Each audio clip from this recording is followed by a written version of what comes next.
It is December 31st. It is the last day of December. It is the last day of 2022, and we are a few hours away from the new year. Boy, 12 months have passed so quickly. Like, poof, it is 2023.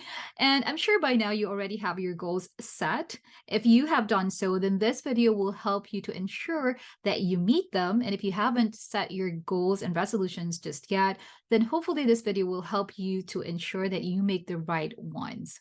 So without further ado, here are 5 proven ways that will help you set your goals for 2023 and hopefully change your life for the better.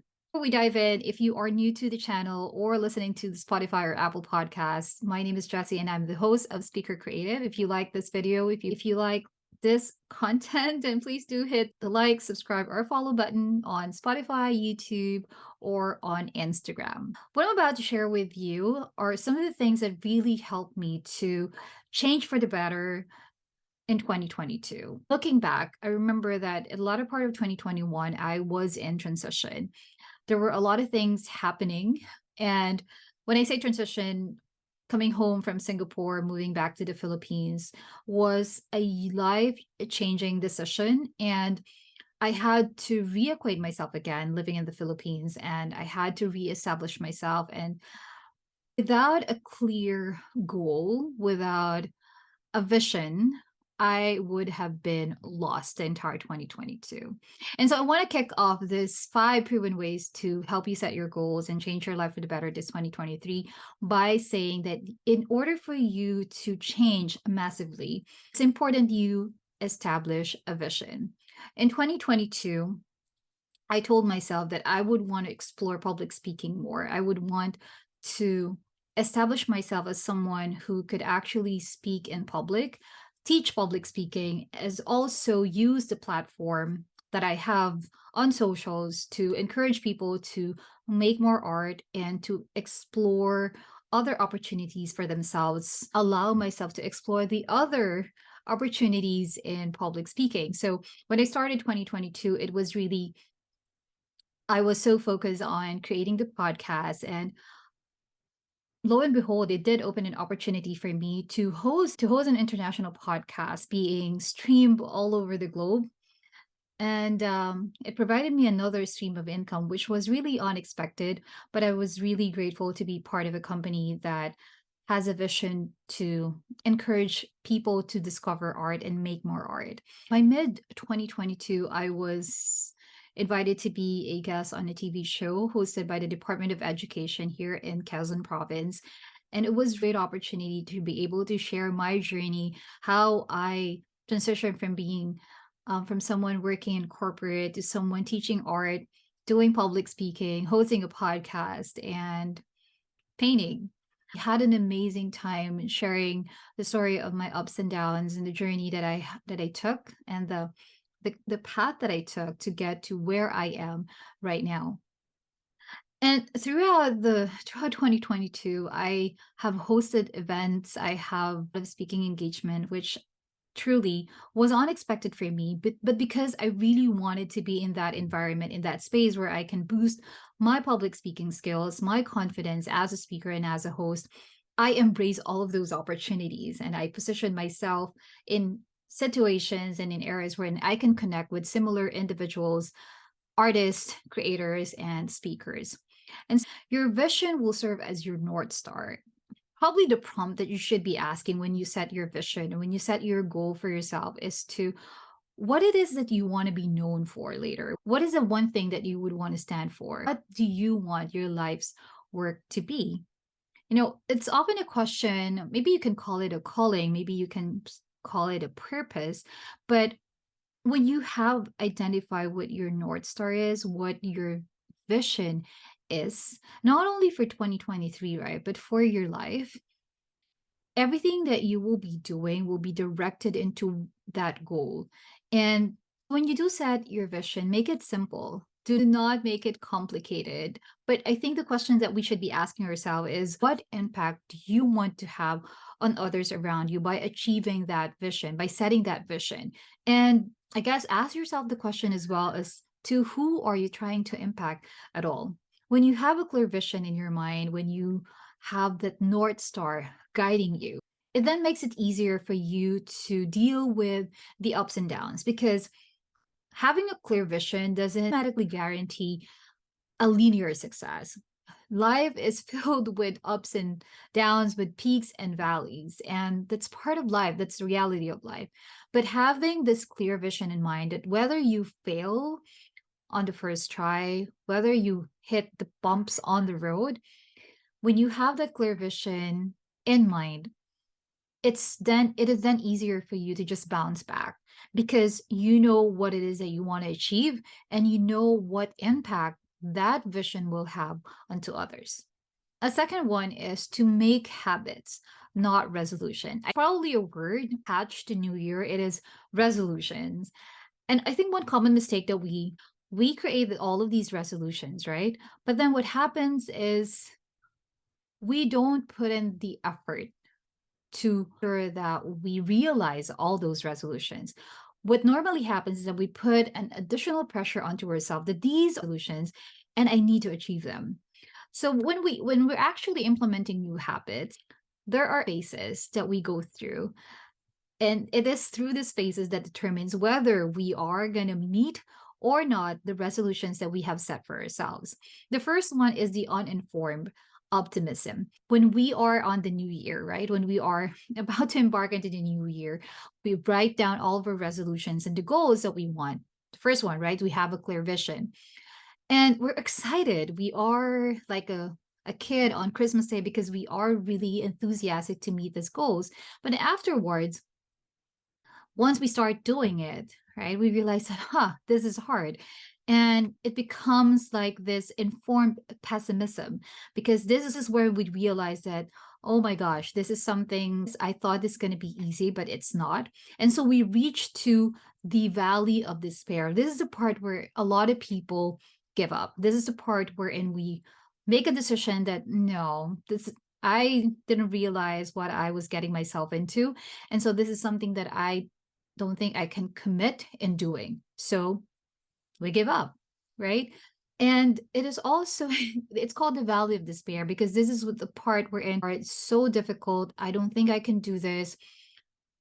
This is beyond my threshold. This is not the what I envisioned that I will be doing in 2023. I thought that I can do it, but obviously I couldn't. And so we give up. And that's the reason why when we set resolutions and we don't create habits around those resolutions, that it becomes just resolutions and not a realized goal, which was actually the objective of setting resolutions in the first place. Well, the fourth one is when you do pass the valley of despair, when you hang on to it, when you take a hold of what it is that you really achieve, this is the part wherein you have the informed optimism. You are now excited. Okay, I'm moving forward slowly, gradually, but I am getting there, which then brings you to the full success and fulfillment. This is something that we all want to achieve. But as you have heard and seen, there are different stages or phases that you have to go through in order for you to implement new habits. The third one is to remain curious and to explore. It's like broadening your horizon and putting yourself in different opportunities that will help you to create new possibilities. When we think about our goals, right? Like when I started in 2022, I really want to explore public speaking. I really want to see where podcasting will take me. And so I started to post more content relating to public speaking. I changed the title of the podcast, Speaker Creative from Thought Bubble with Jay. And I started to connect with other speakers. I put myself out there. And when I did that, it opened doors for me surrounding public speaking, surrounding creating content and brand collaboration that I didn't think was possible. But because I have that vision in mind and I repeatedly make it a habit to put myself out there, those efforts did not go to waste. I managed to meet wonderful people who then open up new opportunities for me to practice public speaking, to allow myself to be in my element and to hone my skills in public speaking and hosting.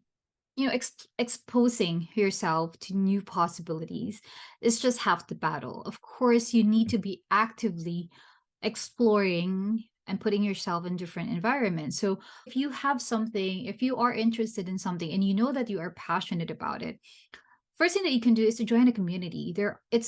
It's so good to be surrounded with like-minded individuals where you can learn from.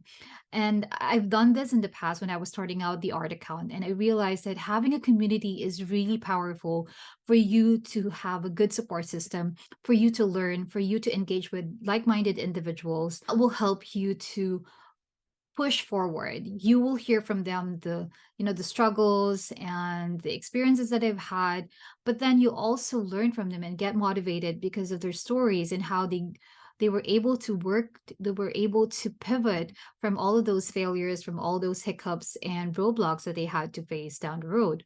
Well, the other one is you can also join events, sign up for conferences, and be part of community. They say that show up and be active.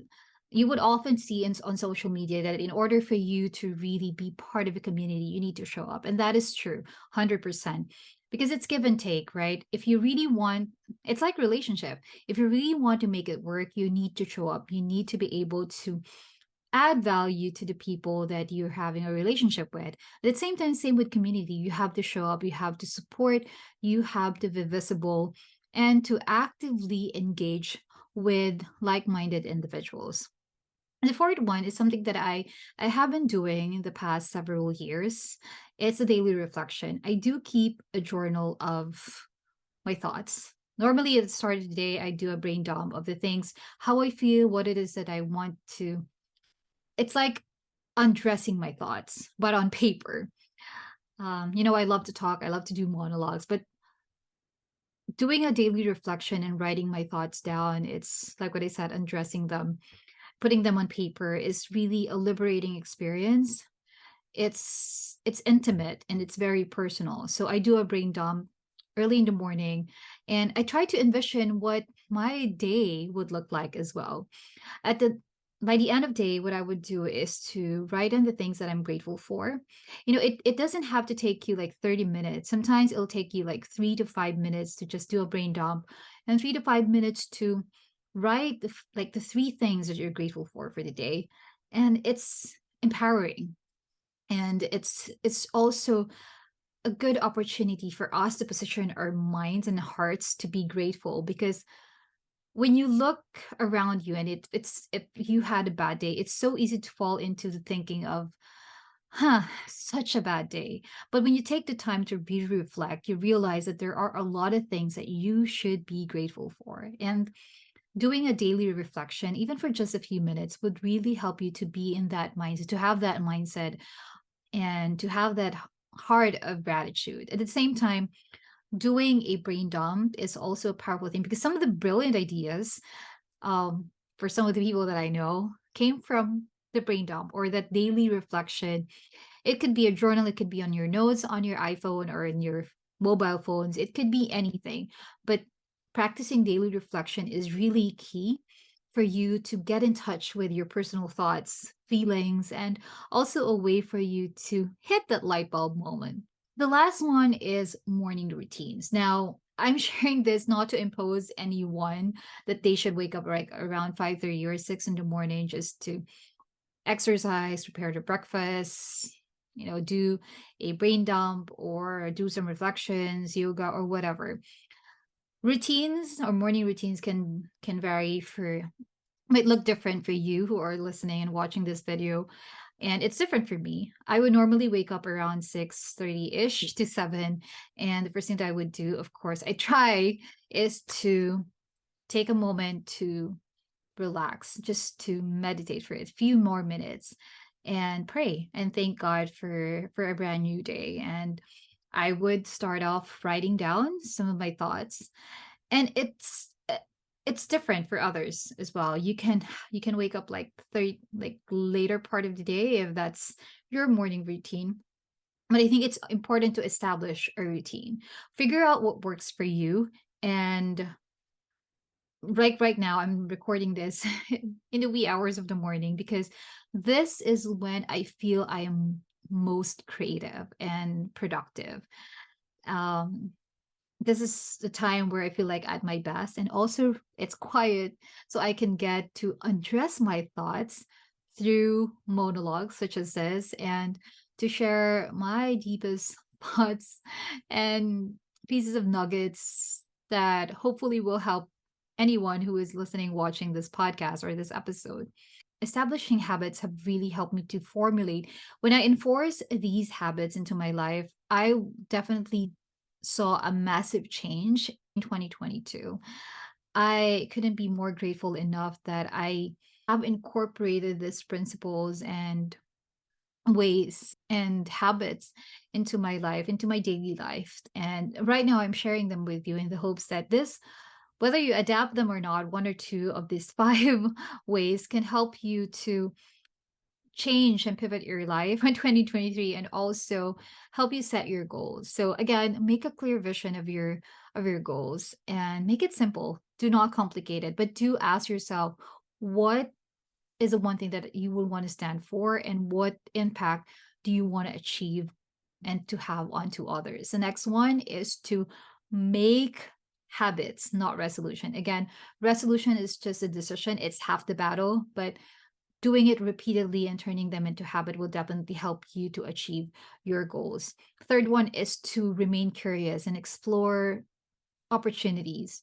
You know, join a community and explore and show up, because those opportunities will definitely help you to expose yourself to new possibilities. Support one is daily reflection, a few minutes to jot down your thoughts, undress them onto paper or even on your mobile phone, and at night do a reflection of the things that you're grateful for. It's really empowering. Last one is to establish a morning routine. Again, not to impose for you to wake up really early, but figure what works for you. Because that is about it, guys. So these are the five proven ways, at least for me, that have helped me to really pivot my life in 2022, have helped me to expand my horizons and achieve some of the goals that I've set for this year, and hopefully will help you as well as you establish and set your goals for 2023. Please let me know in the comments if you have enjoyed this episode, this video, and hit follow, like, or subscribe. And if you like hanging around, you can follow me on Instagram at itsjhesy or itsjhesy if you are interested about art. Thanks again for watching and listening, and happy new year, everybody. It is 3:43 in the morning and I'm pretty excited for the new year. I hope that this year will bring you joy, good health, abundance, and peace. And I'm rooting for you as you establish your goals and vision for 2023. I'll catch you on the next one.